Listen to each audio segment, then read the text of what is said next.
लोकसभा चुनाव की वोटिंग खत्म हुए 3 घंटे हो चुके हैं।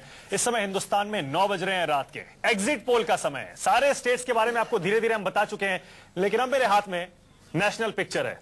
वाकई चौंकाने वाली, सिर चकराने वाली ये तस्वीर है। न्यूज 24 टुडे चाणक्य ने जो एग्जिट पोल किया है वो देश में बीजेपी, एनडीए और कांग्रेस सभी को ऐसी ऐसी सीटें दे रहा है कि आप भी देखेंगे, आप हैरान रह जाएंगे, आपका भी शायद सिर चकरा जाएगा। जी हाँ, ये देखिए आपकी स्क्रीन पर एनडीए 340 का आंकड़ा पार करता हुआ दिखाई दे रहा है जो हमारा एग्जिट पोल है उसके मुताबिक, और यूपीए 70, सिर्फ 70, और ये भी यूपीए है।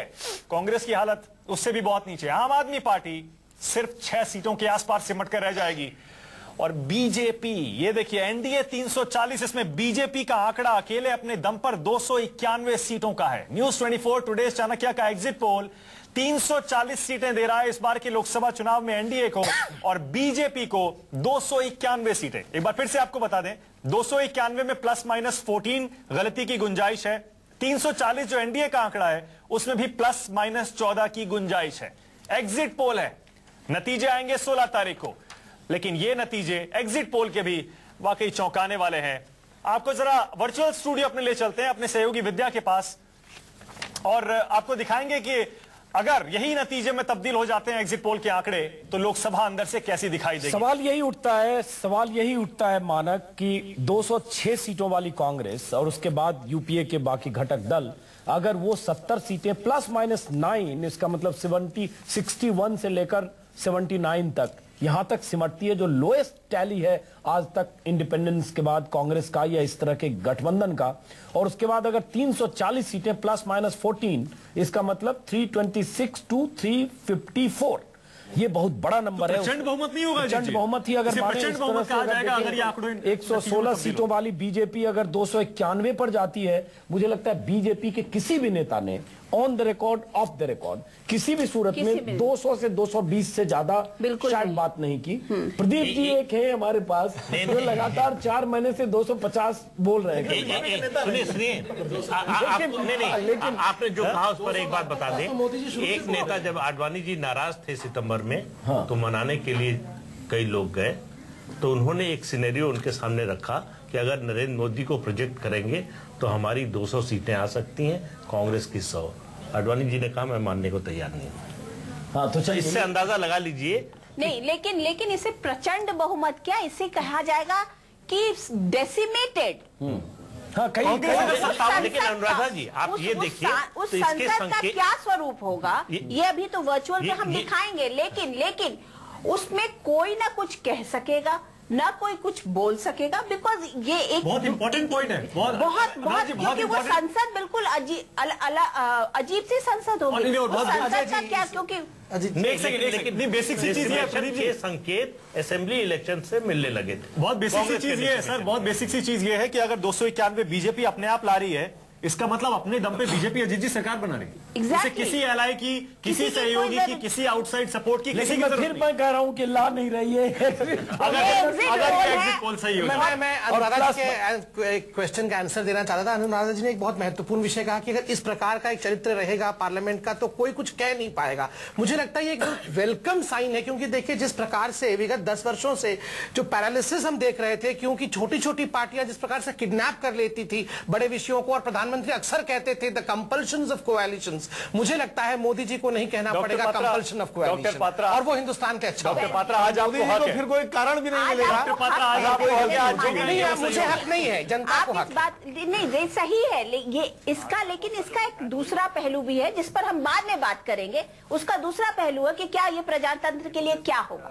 नहीं, लेकिन अनुराधा जी मैंडेट के साथ थोड़ा सा अनुराधा जी इतिहास में जाने की जरूरत है। 415 सीटें राजीव गांधी की थी, विपक्ष लगभग धराशायी था। तेलुगु देशम का लीडर जो पी उपेंद्र नेता विपक्ष बने थे, भाजपा 2 सीटों पे थी, और 5 साल बाद उस सरकार की, 2.5 साल बाद उस सरकार की क्या हालत हो गई शुरू हो गया। इसलिए ये कहना कि 340 के बाद एकदम सब कुछ खत्म हो जाएगा, एक बार हमें आप सब अपने सहयोगी विद्यानाथ झा के पास जाना होगा। जरा एक बार देखेंगे, माफ करें, प्रत्युष खरे के पास देखेंगे कि किस तरह की तस्वीर बनती है अगर ये टुडे चाणक्य और न्यूज 24 का जो एग्जिट पोल है, इसका नतीजा अगर इसी डायरेक्शन में अगर 16 तारीख को नतीजे आते हैं तो चौंकाने वाले, आश्चर्यजनक ऐसे नतीजे जिस भी पार्टी को इतनी सीटें मिल रही है शायद उन्हें भी यकीन नहीं था और नहीं रहा होगा। हम चलते हैं प्रत्युष के पास। चौंकाने वाले, और अजीत जी मेरा सही कह रहा हूं, मेरा सिर चकरा रहा है जब से मैंने ये आंकड़े देखे हैं। बिल्कुल किसी ने नहीं सोचा था। चलिए अंदर से भी दिखा देते हैं, अगर ये आंकड़े सही साबित होते हैं लोकसभा कैसी दिखेगी। प्रत्युष, न्यूज़ 24 और टुडेज चाणक्य के एग्जिट पोल के जरिए आपको दिखा रहे हैं कि किस पार्टी को कितनी सीटें मिलने का अनुमान है। आपको बता दें कि नतीजे नहीं है, ये अनुमान है, लेकिन जो अनुमान है वो भी लोगों को चौंका रहे हैं। देखिए एनडीए के खाते में 340 सीटें, आपको बता दें कि इसमें प्लस माइनस भी है, यानी कि इसमें 326 से लेकर अगर इसमें प्लस 14 सीटें कर दें तो यानी कि 354 सीटों तक जा सकती है एनडीए।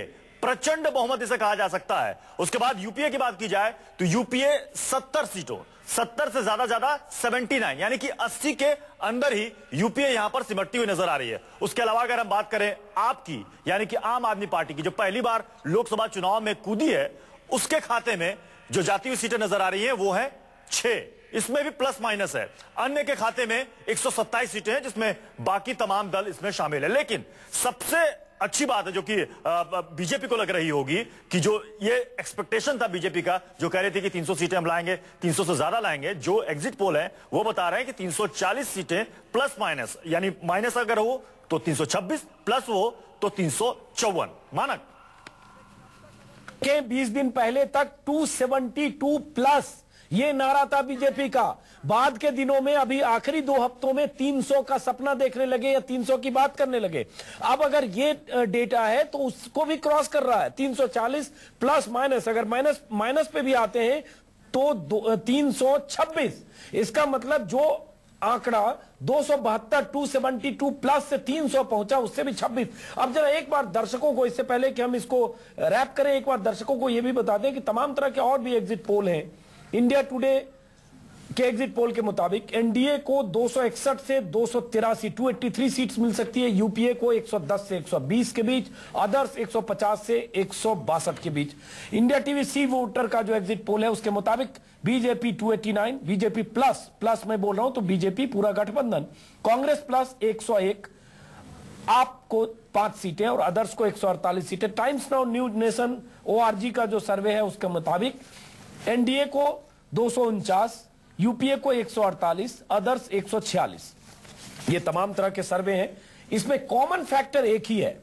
कॉमन फैक्टर यह है कि बीजेपी को जबरदस्त कामयाबी और दूसरी यूपीए एक तरह से बिल्कुल धराशायी होना और लोएस्ट मार्क पर। एक छोटा सा आंकड़ा है जी, छोटा सा आंकड़ा है, हम दिखा रहे हैं। हमारे इस एग्जिट पोल के मुताबिक एनडीए को 340 मिल रही हैं और यूपीए को मिल रही है 70, करीब 5 गुना ज्यादा सीटें यूपीए से एनडीए को मिल रही हैं, और बीजेपी को 291 और कांग्रेस को 57, तो तकरीबन 5.5-6 गुना। पढ़ रहे हो तब मैं कह रहा हूं ये अविश्वसनीय आंकड़ा है। इसीलिए मैं कह रहा हूं 5.5-6 गुना ज्यादा सीटें बीजेपी। देखिए बीजेपी का जो शुरुआत जो की मिशन 272 से वो यहां तक पहुंच जाएगा, शायद बीजेपी के नेताओं को अभी भी हम लोगों का जब वो एग्जिट पोल देख रहे होंगे तो वो शायद क्वेश्चन अपने अंदर तो कर ही रहे होंगे कि नहीं इतना नहीं लगता, इतना नहीं लगता, इस तरीके की बातें हो रही।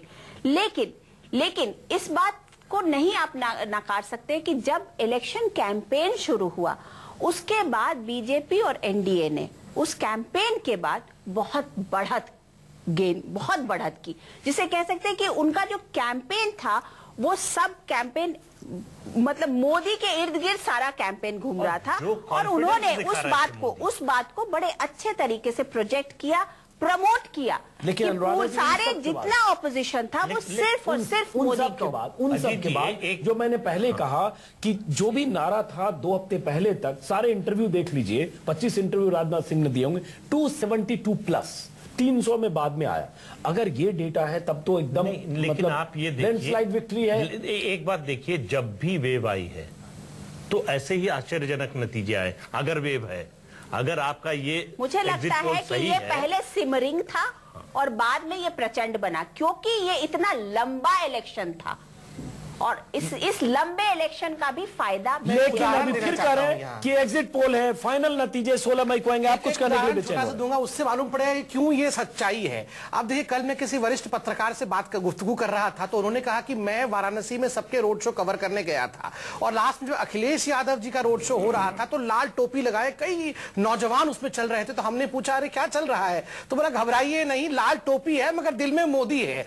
तो ये देखिए, यही वेव होता है कि आज आप जो बोलेंगे आज आप कुछ भी बोल सकते हैं। ये तो मैं कोट कर रहा हूं। पोल के आंकड़े आज आपके पक्ष में, आप जो बोलेंगे सही है। आज मैं विनम्र रहूंगा और एग्जिट पोल आप दिखा रहे अच्छी बात है, मैं इसको वैसे विनम्रता के साथ विनम्रता हमेशा रहते हैं। छोटा सा सवाल है, छोटा सा सवाल ये संबित पात्रा, आज लालकृष्ण आडवाणी के मन में क्या चल रहा होगा अगर ये आंकड़े देखे होंगे? वो देख रहे होंगे जब खासतौर से हमारा वो क्या बोलेंगे मैं पहले बोल सकता हूं। जब पुत्र को सफलता मिलेगी तो पिता क्या महसूस करता है? लेकिन ऐसा है नहीं, ऐसा है पात्रा जी, वास्तविकता ऐसी है नहीं। पिता का दर्द हमने देखा है समय पर। जिस पिता ने पार्टी को जन्म दिया है, जब पार्टी बढ़ती है, ज्यादा हो रहा होगा इस समय, बहुत तेजी से चल रहा होगा। बिल्कुल ऐसी बात नहीं है। जिस पिता ने जन्म दिया है उस पिता। आनंद प्रधान, एक बात दर्शकों कई उदाहरण हैं जो मगर मैं ऑनर नहीं दूंगा, जब मिलूंगा तो बात करूंगा।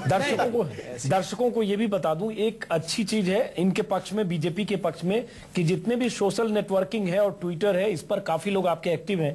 और बीच बीच में जो मैं ये बोल रहा हूं कि ये आंकड़ा है थोड़ा अविश्वसनीय है, उस पर भी लोग ट्वीट कर रहे हैं कि आपको क्यों भरोसा नहीं हो रहा है, ये तो सच है। तो बहुत दिलचस्प है, तमाम मैसेजेस बहुत दिलचस्प है, क्योंकि जाहिर है जो आंकड़ा है, जिसको जब बीजेपी के नेता ही 272 प्लस कह रहे थे, और ये आंकड़ा अगर 340, 330, 325 है, तो जाहिर है उनके लिए अविश्वसनीय है। इसलिए आप दिल थाम कर रखिए, अगर आप मोदी समर्थक हैं, ट्वीट करके बेचैन मत होइए। प्रोफेसर आनंद प्रधान, आप तो थोड़ा सदमे में लग रहे हैं। नहीं, मैं सदमे की बात नहीं है, मैं स्टैटिस्टिक्स जो आपका ये कह रहा है उसी के बारे में बात करना चाहता हूं। देखिए, एक बात हमें ध्यान रखनी चाहिए कि जैसे उत्तर प्रदेश में 70 सीटें आप दे रहे हैं और 70 सीटें देते हुए बीजेपी को वहां 34% वोट दे रहे हैं। अब देखिए, जो वोट और सीट प्रोजेक्शन में कई बार बहुत बड़ी गलतियां होती हैं। आप जैसे देखिए कि यहां पर जो पिछली बार के 2009 की तुलना करें तो बीएसपी का वोट 27% था, जो इस बार 22% आप बता रहे हैं। सपा का वोट 23% था पिछली बार, वो उतना ही रह गया है। कांग्रेस के वोट में 18% वोट था और वो घट करके इस बार आप दिखा रहे हैं कि वो 12% रह गया, यानी 6% का उनको नुकसान हुआ है। आपको याद बता दें, 2009 में कांग्रेस को 18% वोट मिले थे, 18.5%, और बीजेपी को 17.5%, और बीजेपी को 17.5% मिलने के बाद केवल 10 सीटें मिली थी और कांग्रेस को 22 सीटें मिल गई थी। इसका मतलब यह है कि यूपी में, जैसे यूपी में देखिए 34% वोट का मतलब है कि मेरी पूरी बात करने दी। स्टैटिस्टिक्स का एक दूसरा पहलू भी देखिए कि बीजेपी का वोट पश्चिम से लेकर के पूरब तक लगभग एक समान 34% वोट ये फैला हुआ है। अगर जो उत्तर प्रदेश में बात आ रही थी कि स्ट्रेटेजिक वोटिंग हुई है, अगर स्ट्रेटेजिक वोटिंग हुई जिसका फायदा पिछली बार कांग्रेस को मिला कि 18% वोट पाकर के भी 22 सीटें मिली, मुझे लगता है अगर वो हुआ है, थोड़ा पोस्टमार्टम बचा लीजिए, 16 के बाद और करेंगे। नहीं, थोड़ा सा दर्शकों का इस पे समझना चाहिए। दूसरी महत्वपूर्ण बात यह है कि अगर बीजेपी को 70 सीटें मिल रही हैं तो इसका मतलब यह है कि ये वोट बाकी सपा और बसपा और कांग्रेस ये भी बराबर बटा हुआ है पूरे प्रदेश में। अच्छा प्रोफेसर, और लोगों ने कंफ्यूज होकर के कहीं स्ट्रेटेजिक वोटिंग नहीं हुई है, वोटों के बंटवारे के कारण बीजेपी को इसलिए रोकना होगा कि कुछ मेहमान हमारे साथ जुड़े हैं। 1 मिनट, आएंगे स्टूडियो वापस। राजीव रंजन पटना से, जेडीयू नेता नवाब मलिक, सीपी राय समाजवादी पार्टी के नेता लखनऊ से, नवाब मलिक मुंबई से, एनसीपी नेता। सबसे पहले राजीव रंजन, मैं फिर कह रहा हूं कि एग्जिट पोल के नतीजे हैं, अंतिम नतीजे 4 दिन बाद 16 मई को। लेकिन जो नतीजे हैं राजीव रंजन, वो आपके लिए बहुत बुरी खबर लेकर आ रहे हैं। एग्जिट पोल के नतीजे जिसमें जेडीयू को 0 से 2 सीटों पर जेडीयू को संतोष करना पड़ सकता है। पूरी तरह से एग्जिट पोल 2004-2009 की पुनरावृत्ति दिख रहे हैं और वास्तविक जो चुनाव परिणाम आएंगे ये इनसे बिल्कुल उलट दिखेंगे। हमने बिहार में काम किया है और एक पॉजिटिव एजेंडे के तहत पूरे राज्य में नीतीश कुमार जी ने वोट मांगे हैं और जो तो वहां के पार्लियामेंट्री कॉन्स्टिट्यूएंसीज में हम लोगों को जो फीडबैक है उसके हिसाब से बिहार की सबसे बड़ी पार्टी उभर करके जनता दल यूनाइटेड आएगी। और जितनी तरह की बातें कही जा रही हो, चलिए राजीव जी और भी बहुत सारे मेहमान हमारे साथ है। राजीव जी एक सेकंड, और भी बहुत मेहमान है। छोटे छोटे छोटे जवाब देंगे, सबसे बात अच्छी तरह हो पाएगी। राजीव जी, आप कह रहे हैं जेडीयू सबसे बड़ा दल उभरेगा और ये एग्जिट पोल गलत साबित होंगे, ठीक है। एक जल्दी से कम शब्दों में 340 एनडीए हमारा जो ये एग्जिट पोल बता रहा है और बीजेपी 291 अपने दम पर, इस पर छोटा सा रिएक्शन आपका। नहीं, बिल्कुल ये वास्तविकता से बिल्कुल परे है और मुझे नहीं लगता है कि 200 से ज्यादा सीटें एनडीए को आने जा रही हैं। चलिए ठीक है। सीपी राय, एसपी नेता सीपी राय हमारे साथ हैं। राय साहब, आपका भी स्वागत है हमारे इस खास इलेक्शन सेंटर में। यूपी में बीजेपी को हमारे एग्जिट पोल के मुताबिक राय साहब 70 सीटें मिल रही हैं +-7 और एसपी को सिर्फ 4 सीटें मिल रही हैं -7 अगर करते हैं तो 63 से 70 के बीच बीजेपी को यूपी में, और बीएसपी को 3 सीटें +-2 और समाजवादी पार्टी 4 सीटें +-2, मतलब 4 से 6 के बीच समाजवादी पार्टी। सीपी राय साहब 2 से 6 सिवाय हंसने के इस पर मैं और कुछ नहीं कर सकता हूं। मैं 2 सवाल पूछ लेता हूं चाणक्य वालों से और आपसे भी। मुझको, मेरे किसी मित्र को, मेरे परिवार को आज तक कोई सर्वे करने वाला आगरा से लेकर आजमगढ़ तक नहीं मिला, नंबर 1। नंबर 2, चाणक्य वालों ने हमारे विधानसभा चुनाव में हमको कितने सीट दी थी और इंडिया शाइनिंग के समय 190 सर, एक सेकंड सर, हास्यास्पद असेंबली में 190 जी। राय साहब एक सेकंड, आप इन्हीं सारे सर्वे करने वालों का शुक्रिया अदा कर रहे थे यूपी में सरकार बनाने के बाद। इन्हीं सारे सर्वे वालों को आप थैंक यू बोल रहे थे। अखिलेश यादव ने खुद बोला कि जितने भी ओपिनियन पोल हुए उनसे हमारी बहुत मदद हुई है, मीडिया ने हमारी बहुत मदद की है। वो तो देखिए, वो तो अखिलेश जी बहुत ही विनम्र इंसान है। सारे चैनल हमको 150-60 सीट दे रहे थे। आखिरी दौर में केवल एक चैनल ने हमको 225 सीट दिया था, बाकी 150-60 से ऊपर कोई नहीं दे रहा था। और 150-60 और 224-26 में बहुत फर्क है। अंजुम भाई, मैं ये कह रहा हूं कि आप 70 सीटें एक तरफ से दे रहे हैं। अगर 70 सीटें मिल रही हैं तो फिर उस तरह की बातें यहां पर करने की जरूरत क्या पड़ी मोदी जी को, जो उन्होंने यहां पर चुनाव में की। खैर, मुद्दों पर आज नहीं जाऊंगा मैं, लेकिन एक लाइन में कहना चाहता हूं, यह अनुमान पूरी तरह गलत साबित होगा और मैं उम्मीद करूंगा कि उसके बाद जिसने भी अनुमान लगाया है अगली बार शायद सोच समझ करके अनुमान लगाएंगे। चलिए ठीक है राय साहब। नवाब मलिक साहब आपके पास आ रहे हैं। नवाब मलिक साहब, महाराष्ट्र का हमारा जो आंकड़ा है वो कह रहा है बीजेपी और उनके सहयोगियों को 39 सीटें मिल सकती हैं, -4 और कांग्रेस और उनके सहयोगियों को यानी आपको सिर्फ 9 सीटें +-3। छोटा सा रिएक्शन आपका। नहीं, ऐसा है कि ठीक है, एग्जिट पोल है, कितने सैंपल्स लिए गए, इसके बारे में आपने कोई भी चीजें रखी नहीं। निश्चित रूप से जिस तरह से हम लोगों ने कैंपेन किया या जिस तरह से हमारा संगठन है, हम ये मानते हैं कि पिछले चुनाव में जो नतीजे थे कमोबेश वैसे ही नतीजे आएंगे। 8 सीटें हमारी थी, हम ये मानते हैं कि 8 से बढ़कर 10 सीटों पे राष्ट्रवादी कांग्रेस एनसीपी जाएगी, इस तरह की परिस्थिति है। चलिए ठीक है, आप अपना एक्सपीरियंस महाराष्ट्र के बारे में बता सकते हैं और जो नेशनल पिक्चर बता रहा है हमारा एग्जिट पोल, उस पर आप क्या कहेंगे? 340 एनडीए, 291 बीजेपी, +-14। ऐसा है कि बीजेपी सबसे बड़ा दल होगा, ये निश्चित है। एनडीए का गठबंधन सबसे बड़ा गठबंधन होगा, ये भी निश्चित है। लेकिन स्पष्ट बहुमत, आज भी ये हमें विश्वास है कि देश में एनडीए को स्पष्ट बहुमत नहीं मिल रहा है। चलिए नवाब मलिक साहब, एक छोटा सा सवाल और पूछ लूं। स्टूडियो में और बहुत सारे मेहमान हैं, इनके पास भी आना है। छोटा सा सवाल ये, लगातार पिछले 1-1.5-2 महीने से ये अटकलें लगाई जा रही हैं कि एनसीपी पाला बदलकर एनडीए की तरफ आ सकती है। क्या आप आज भी एग्जिट पोल के नतीजे देखने के बाद पूरी तरह से उसे खारिज करते हैं या दरवाजे? लेकिन एग्जिट पोल के नतीजे के बाद मोदी को किसी की जरूरत नहीं पड़ेगी। फिर भी हालांकि जरूरत नहीं है, बीजेपी हालांकि जरूरत है, कुछ नहीं फर्क पड़ेगा। फिर गुनाह पे लज्जत होने जाएंगे क्यों? चुनाव से पहले भी हम कांग्रेस के साथ थे और चुनाव के नतीजों के बाद भी हम यूपीए में रहेंगे। एनडीए में या भारतीय जनता पार्टी के साथ जाने का सवाल नहीं होता है। चलिए जरा आप टोटलिटी में स्टूडियो में फिर वापस लौटते हैं, उसके बाद राजीव रंजन, सीपी राय आपके पास आऊंगा।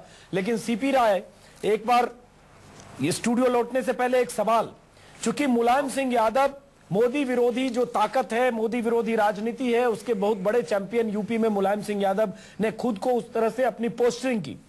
मैं एक सवाल आपसे सिर्फ इतना चाहता हूं, क्योंकि 4 दिन बाद नतीजे आएंगे, आपके हिसाब से, आप इसको तो खारिज करते हैं, हर पार्टी करती है जब उसके पक्ष में एग्जिट पोल के नतीजे नहीं आते हैं, आपके हिसाब से यूपी में समाजवादी पार्टी को कितनी सीटें मिलेगी?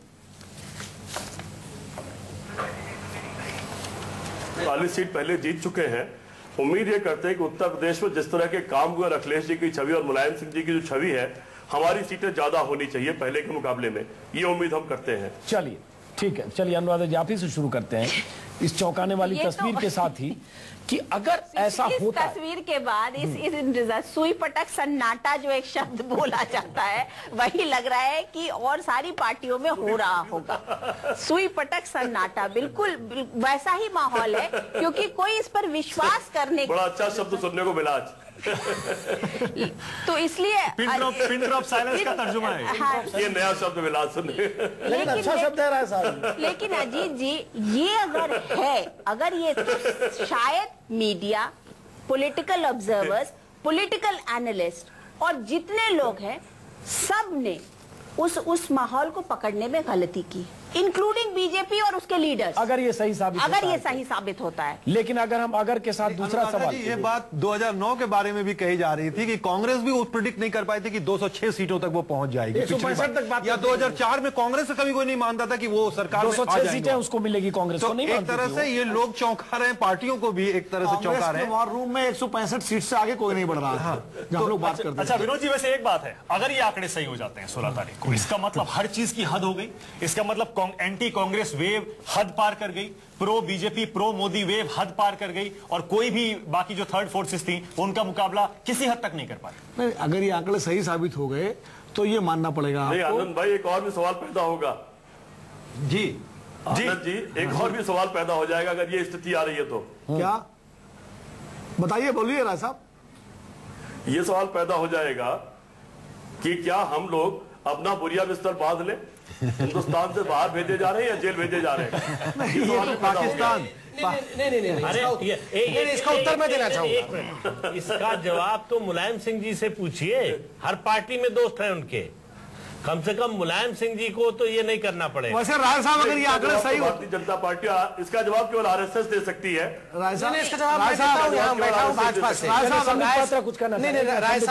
राय साहब देखिए, ये जो मैंडेट है, मैं तो बहुत कॉशन के साथ इस पूरे विषय को देख रहा हूं। कितनी सीट आएगी खैर 4-5 दिनों में मालूम पड़ जाएगा, मगर जिस प्रकार का मैंडेट चाणक्य दिखा रही है, अगर वो आ जाएगा और आप इतना घबरा रहे हैं तो मुझे इस घबराहट का विषय समझ में नहीं आ रहा है। दूसरा, ये मैंडेट जनता की है, जनता के मैंडेट को आपकी धमकी याद आ रही पात्रा साहब? नहीं, देखिए राय साहब, मुझे आपकी धमकी क्यों याद आ रही है? राय साहब,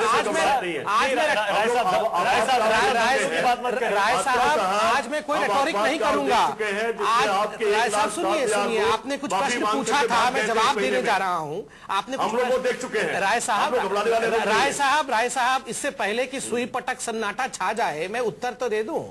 आप देखिए, महत्वपूर्ण विषय ये कि जनता का नहीं, जनता का मैंडेट है, आप जनता का मैंडेट है, आप उससे उदाहरण करिए। और दूसरी बात है, देखिए सन्नाटा नहीं छाया था। राय साहब, जो बौखलाहट आपके पार्टी में थी, उसी के कारण से जिस प्रकार के बयान आपके पार्टी से आया, ठीक है, देखिए मुझे क्या लग रहा है कि इन बातों को करने के बजाय अगर आप वास्तु स्थिति को देखेंगे तो अभी तक मुस्लिम पोलराइजेशन होता रहा है। इस बार मुझे लगता है पहली दफा, या शायद हिंदू पोलराइजेशन तो कहीं नहीं हो रहा है। और इसके लिए यही एक इम्पोर्टेंट, इसके लिए राय साहब इसके लिए शायद समाजवादी पार्टी सरकार भी ब्रेक ले रहा हूं, ब्रेक के बाद फिर से आ रहे हैं, स्टूडियो में लौटेंगे। एक ब्रेक ले रहे हैं। ब्रेक से पहले आनंद जी, ब्रेक से पहले एक बार फिर से जरा अपने दर्शकों को दिखा देते हैं कि अगर आज के हमारे एग्जिट पोल के नतीजे 16 तारीख को बिल्कुल सही साबित हो जाते हैं तो लोकसभा अंदर से कैसी दिखेगी। प्रत्युष के पास चलते हैं। प्रत्युष, बिल्कुल सभी के जहन में सवाल यही है कि इस बार सरकार किसकी बनने वाली है। हम आपको राज्यवार भी दिखा रहे हैं एग्जिट पोल की, किस राज्य में किस पार्टी को प्रचंड बहुमत मिल रहा है या किस पार्टी को कितने सीटों का नुकसान हो रहा है। एग्जिट पोल के जरिए हम आपको बता रहे हैं कि एनडीए के खाते में कितनी सीटें जा रही हैं, यूपीए को कितना नुकसान हो रहा है या यूपीए को फायदा हो रहा है। आपको देखिए, इस बार चार्ट के जरिए आपको समझाने की कोशिश करते हैं। एनडीए 340 सीटें प्लस माइनस 326 से लेकर 354 सीटें, उसी तरीके से 70 यूपीए के खाते में 70 सीटें, यानी कि 3 डिजिट से भी सिमटती हुई नजर आ रही है यूपीए। आम आदमी पार्टी नई पार्टी लोकसभा चुनाव में जो पहली बार कूदी है 6 सीटों पर सिमट रही है, वहीं 127 सीटें अदर्श के खाते में जा रही है, जिसमें एसपी, बीएसपी और तमाम छोटी बड़ी पार्टियां इसमें शामिल है। बीजेपी के लिए एक बड़ी खबर, इसे कहते हैं कि 272 जादुई आंकड़ा है, इसे सरप्लस वोट कह सकते हैं, सरप्लस सीट, या फिर इसे बोनस सीट भी कह सकते हैं। बीजेपी एक्सपेक्ट कर रही थी 300 सीटें, 300 से ज्यादा सीटें, लेकिन जो एग्जिट पोल बता रहे हैं वो 340 सीटों का अनुमान है।